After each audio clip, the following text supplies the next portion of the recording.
कैसे हैं गाइस आप लोग। दोस्तों आज ये मेरा इंट्रो वीडियो है और इसमें मैं बताने वाला हूँ अपने बारे में। तो ये मेरा वीडियो है और इसे आप लोग देखेंगे। तो चलिए शुरू करते हैं। तो दोस्तों बात करने वाले हैं हम दरोगा भर्ती के बारे में। आप सभी को यदि किसी चीज़ का इंतजार है वो है दरोगा भर्ती 2023। और दोस्तों ऐसे में उत्तर प्रदेश सरकार के द्वारा दरोगा की भर्ती जो लाई जा रही है उसकी बहुत ही भूमिका है हम लोगों के जीवन में। क्योंकि दोस्तों हम जिस रिक्रूटमेंट यानी कि जिस भर्ती का इंतजार कर रहे हैं वह है उत्तर प्रदेश एसआई यानी कि दरोगा भर्ती। पिछली बार दोस्तों दरोगा भर्ती जो आई थी वो आई थी 9534। आप सभी को पता होगा नहीं था कि मतलब कि एज ए सब इंस्पेक्टर भर्ती होने के लिए वो भी उत्तर प्रदेश में। लेकिन धीरे धीरे समय बीतता गया, 2018 से 2020 आया और मुझे किसी ने बताया कि तुम्हें यूपीएसआई का भी प्रिपरेशन करना चाहिए। और उन्होंने बहुत ही फोर्स किया था। फिर मैंने कहीं जाके, मैं उतना पढ़ने लिखने में ठीक नहीं था, अच्छा नहीं था, तो फिर मैंने कोशिश शुरू की तो 2021 में फॉर्म आए और दिसंबर में इसका परीक्षा होना तय हुआ। और मैंने RWA से तैयारी की थी। और RWA से पूरी तरह से नहीं कह सकते, उसमें कई लोगों का हाथ था, जैसे कि अजय राणा सर थे, रंजीत सर थे, नवीन सर थे। मतलब अलग अलग प्लेटफॉर्म से मैंने अलग अलग लोगों से तैयारियां शुरू की थी। और मैंने रीजनिंग के लिए किसी टीचर से नहीं पढ़ा था और हिंदी मैंने नवीन सर से अच्छी तरह से पढ़ा था और उन्होंने बहुत अच्छा पढ़ाया भी था। लेकिन उसमें गलती कहीं ना कहीं सिर्फ मेरी थी। अब मैंने हिंदी को बहुत ही हल्के में ले लिया था। मैंने सोचा हिंदी में सिलेक्शन क्या, हिंदी में क्वेश्चन गड़बड़ ही नहीं हो सकता।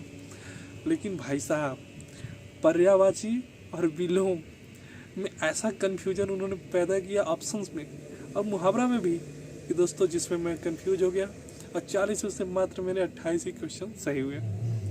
और अब मेरी जो यूपीएसआई 2021 की भर्ती थी यानी 9534 में असफलता का जो सबसे बड़ा कारण रहा वो हिंदी रहा। यदि मैंने हिंदी में 40 में से, मुझे दोस्तों 36 नंबर क्वेश्चन तो करने ही थे, लेकिन दोस्तों उसमें मैं चूक गया। और मैंने जो लगभग 6 क्वेश्चन ऐसे थे जिनको मैं करेक्ट आंसर सही जानता था और मैंने उनको गड़बड़ करके आया। और आप यकीन नहीं मानोगे, मैंने हिंदी को बहुत ही उसको एकदम लो समझा हुआ था कि मतलब कि ऐसा कुछ है ही नहीं कि जो मैं हिंदी में जानता नहीं हूँ। और आज मैं कहीं ना कहीं अपनी गलती स्वीकार करता हूँ जब से मेरा सिलेक्शन नहीं हुआ। और फिलहाल दोस्तों अभी जब से यूपीएसआई में मैं सफल नहीं हुआ तो मैंने इतनी मेहनत की थी कि आपको क्या बताएं। मतलब कह सकते हैं कि हर रोज़ ड्यूटी करके उसके बाद पढ़ाई करना, यानी कि आप किसी के अंडर नौकरी कर रहे हो फिर पढ़ाई करना थोड़ा बहुत मुश्किल हो जाता है। और बहुत से लोग करते हैं लेकिन उनके पास सुविधाएं होती हैं, उनके पास रेगुलर ड्यूटीज़ होती हैं, ऐसी ड्यूटीज़ जो जिन्हें करके वो अपनी तैयारी कर सके, यानी कि उनकी फिक्स ड्यूटी होती है। हमारी कोई फिक्स ड्यूटी नहीं है और ना कोई रेस्ट टाइम है, बस मिल जाता है रेस्ट टाइम ऐसे ही जब मर्जी किया। पढ़ने को थोड़ा बहुत जो भी रेस्ट मिला उसमें पढ़ने में अपना समय व्यतीत करते हैं। ना दिन है ना रात है, बस काम है।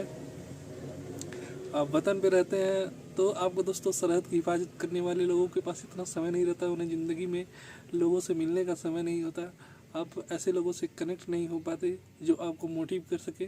फ़िलहाल जब से ये ऑनलाइन का ज़माना आया है और हमें भी थोड़ा मौका मिला, हमने यूट्यूब देखा, यूट्यूब से हमने तैयारी शुरू की और सीखा बहुत कुछ। और सीख की देन है कि आज मतलब यूपीएसआई में यूँ कह सकते हैं कि मैं चूका भले, असफल भले हुआ, बहुत ज़्यादा निराश भी हुआ, लेकिन दोस्तों हिम्मत नहीं हारी। फिर मन में मैं डिप्रेशन में भी थोड़े दिन था कि मेरा सिलेक्शन क्यों नहीं हुआ। लेकिन यकीन मानिए कि फिर वही जज्बा, वही हौसला और वही उम्मीद। जब से 9000 वैकेंसी की सूचना हमें मिली है कि उत्तर प्रदेश में इसी साल 9000 की वैकेंसी आएगी, तब से एक अलग ही ऊर्जा है दोस्तों अंदर और एक नई उमंग है। और इसे क्रैक करना मेरा सपना है और मैं इसे क्रैक ज़रूर करूँगा। और इस बार लगभग मैं कोई गलती नहीं करने वाला हूँ। और ये दोस्तों एक्सपीरियंस शेयर करना, ये वीडियोस डालना कोई ऐसा नहीं है कि कोई और चीज़ है, बस इतना है कि मैं देखना चाहता हूँ कि मैं पिछली बार मैंने क्या कमी की थी और इस बार क्या कमी कर रहा हूँ।